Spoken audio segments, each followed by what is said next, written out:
Diriwayatkan oleh Ats-Salabi dari Imam Ali dikisahkan bahwa Zulkarnain adalah seorang raja yang disegani dan ditakuti orang di seluruh dunia pada zamannya. Beliau juga raja yang sangat taat kepada Allah SWT sehingga oleh Allah ia diberi pendamping seorang malaikat yang bernama Rofail. Lalu beliau bertanya, bagaimana dengan ibadah malaikat kepada Allah?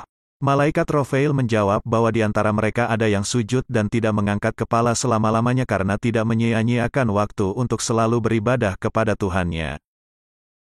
Mendengar penuturan malaikat itu, Raja Zulkarnain lalu mengatakan bahwa dirinya ingin hidup selama-lamanya agar ia bisa lebih lama beribadah kepada Allah.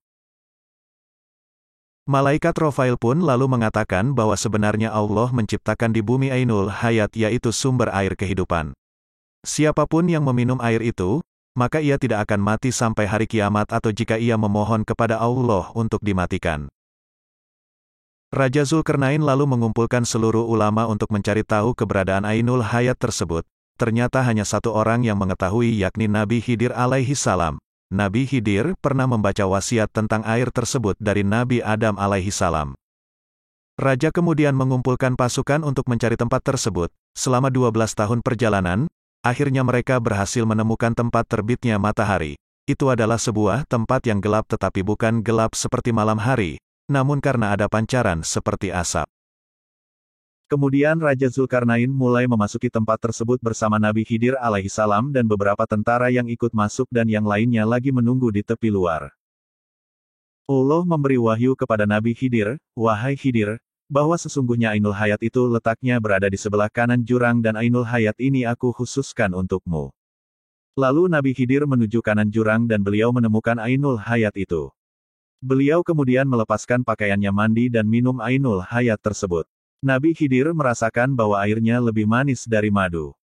Sesudah mandi dan minum air tersebut, Nabi Khidir keluar dari tempat itu dan menemui Raja Zulkarnain.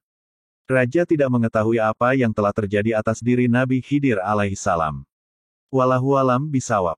Sebagian ulama percaya bahwa atas izin Allah dan karena mandi dan minum Ainul Hayat tersebutlah Nabi Khidir bisa hidup hingga saat ini. Namun bagaimana yang sesungguhnya semua hanya milik Allah semata.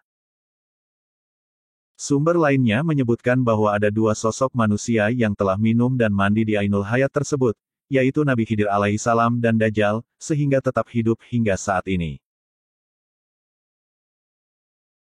Letak Telaga Ainul Hayat. Beberapa berpendapat letaknya di pulau di dalam segitiga Bermuda yang merupakan salah satu pulau paling misterius di dunia oleh karena itu beredar kabar bahwa banyak kapal dan orang hilang ketika melewati daerah tersebut. Pendapat lain mengatakan banyak kapal dan orang yang hilang ketika melewati daerah tersebut karena para setan berbondong-bondong mengelilingi tempat tersebut untuk merebut Ainul Hayat. Beberapa hikayat juga mengatakan bahwa Nabi Khidir alaihi salam diutus Allah untuk menjaga mata air Ainul Hayat baik dari golongan jin, setan dan manusia yang ingin berbondong-bondong mencari keberadaan mata air tersebut.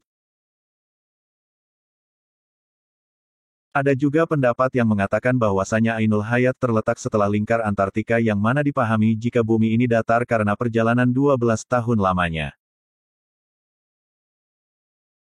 Hikayat menyebutkan setelah Allah menciptakan dunia, Dia menurunkan beberapa tetesan air dari surga ke dunia. Dan salah satu tetesnya kemudian berubah menjadi Sang Ainul Hayat atau mata air keabadian yang sangat terkenal hingga sekarang ini. Wallahu alam bisawab. Hanya Allah subhanahu wa ta'ala sajalah yang maha mengetahui di mana sebenarnya Ainul Hayat ini berada.